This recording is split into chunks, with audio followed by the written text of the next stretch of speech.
কবরে এসে প্রথম প্রশ্ন করবে, মুনকার নাকির যখন চলে আসবে 40 কদম, যখন আত্মীয় স্বজনরা লাশটাকে কবরের মধ্যে দিয়ে 40 কদম চলে যায়, তখনই ফেরেশতা চলে আসে। এসেই পরীক্ষা শুরু, মার রব্বুক, তোর রবের নাম কি? আমরা বলবো রব্বি আল্লাহ। দ্বিতীয় প্রশ্ন, ওমা দীনুক, তোমার ধর্মের নাম কি? আমরা কি বলবো? তৃতীয় প্রশ্ন, বিশ্বনবীর চেহারা দেখিয়ে বলা হবে, আতারিফু হাদার রাজুল, এই লোকটারে চিনো নাকি? আমরা বলবো চিনি, আমাদের প্রাণের নবী। সব প্রশ্নের উত্তর তুমি পেরেছো।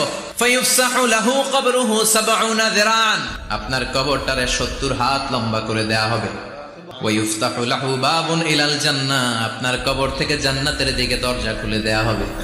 ওয়ায়ুলবাসু মিন লিবাসি আহলিল জান্নাহ, জান্নাতের 2টা রেশমি কাপড়ের পোশাক এনে আপনারে পরিয়ে দেয়া হবে।